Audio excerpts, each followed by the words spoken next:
People still talk about the night John Henry was born. It was dark and cloudy. Then lightning lit up the night sky. John Henry's birth was a big event. His parents showed him to everyone they met. John Henry was the most powerful-looking baby people had ever seen. He had thick arms, wide shoulders, and strong muscles. John Henry started growing when he was 1 day old. He continued growing until he was the strongest man who ever lived. John Henry grew up in a world that did not let children stay children for long. One day, he was sitting on his father's knee. The boy picked up a small piece of steel and a workman's tool, a hammer. He looked at the two objects, then said, "A hammer will be the death of me." Before John Henry was 6 years old, he was carrying stones for workers building a nearby railroad. By the age of 10, he worked from early in the morning until night. Often he would stop and listen to the sound of a train far away.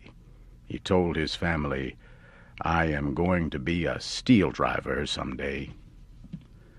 Steel drivers helped create pathways for the railroad lines. These laborers had the job of cutting holes in rock. They did this by hitting thick steel drills, or spikes. By the time John Henry was a young man, he was one of the best steel drivers in the country. He could work for hours without missing a beat. People said he worked so fast that his hammer moved like lightning.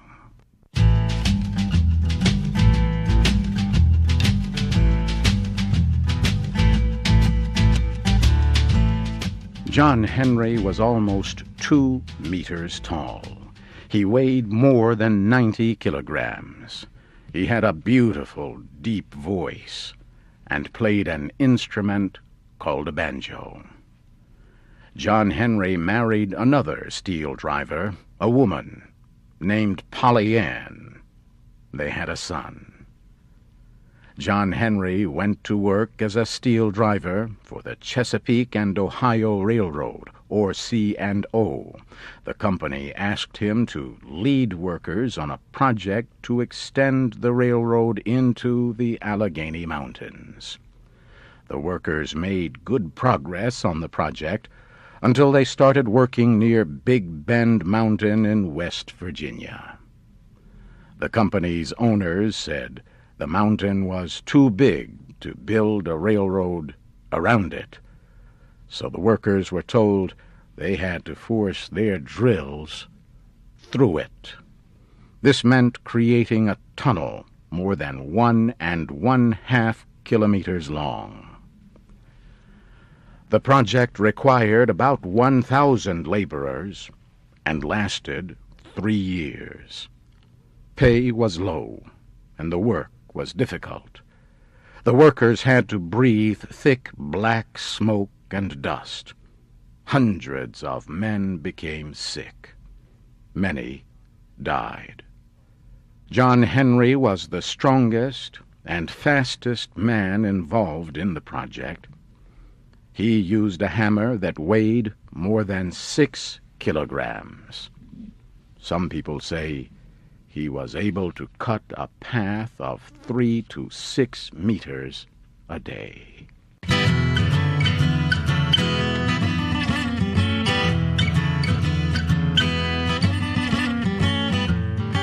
That July was the hottest month ever in West Virginia. Many workers became tired and weak in the heat. John Henry was concerned his friends might lose their jobs, so he picked up their hammers and began doing their work. One week, He did his own work and that of several other steel drivers. He worked day and night, rarely stopping to eat. The men thanked John Henry for his help. He just smiled and said, "A man ain't nothing but a man. He has just got to do his best." The extreme heat continued for weeks. One day a salesman came to the work area with a new drilling machine powered by steam. He said it could drill holes faster than 12 men working together.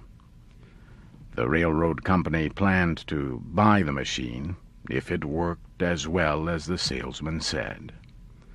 The supervisor of the workers dismissed the salesman's claims. He said, "I have the best steel driver in the country. His name is John Henry, and he can beat more than 20 men working together." The salesman disputed the statements. He said the company could have the machine without cost if John Henry was faster. The supervisor called to John Henry. He said, "This man does not believe that you can drill faster. How about a race?" John Henry looked at the machine and saw images of the future.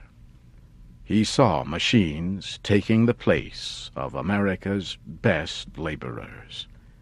He saw himself and his friends unemployed and standing by a road, asking for food.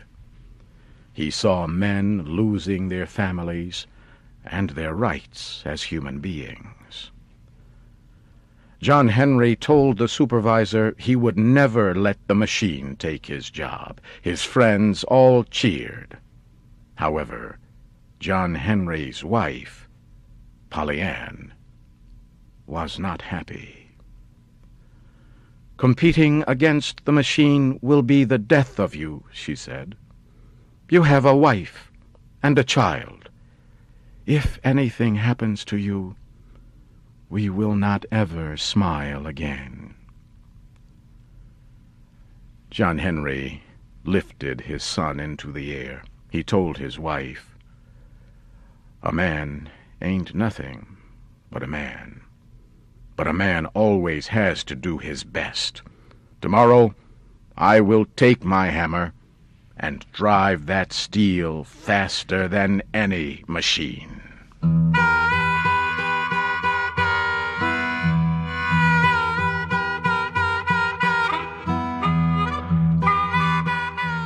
On the day of the big event, many people came to Big Bend Mountain to watch. John Henry and the salesman stood side by side. Even early in the day, the sun was burning hot. The competition began. John Henry kissed his hammer and started working. At first, the steam-powered drill worked 2 times faster than he did. Then he started working with a hammer in each hand. He worked faster and faster.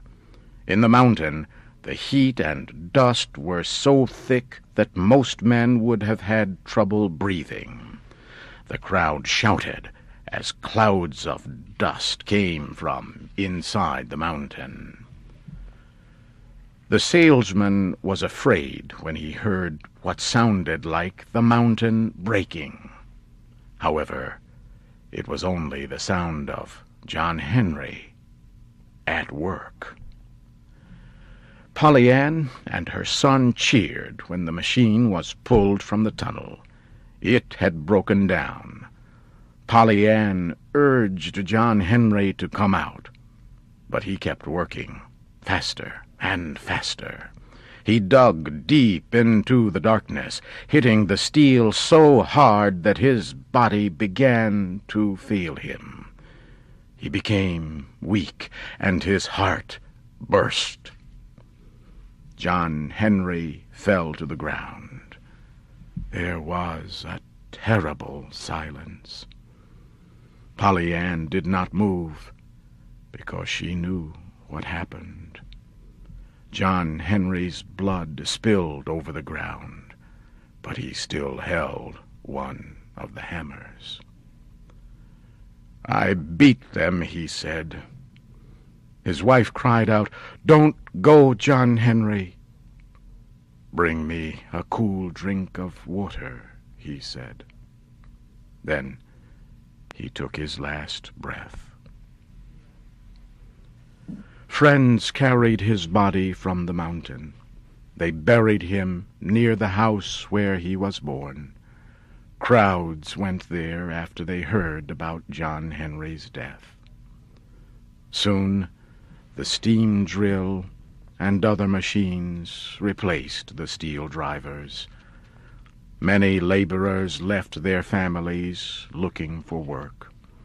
They took the only jobs they could find. As they worked, some sang about John Henry. John Henry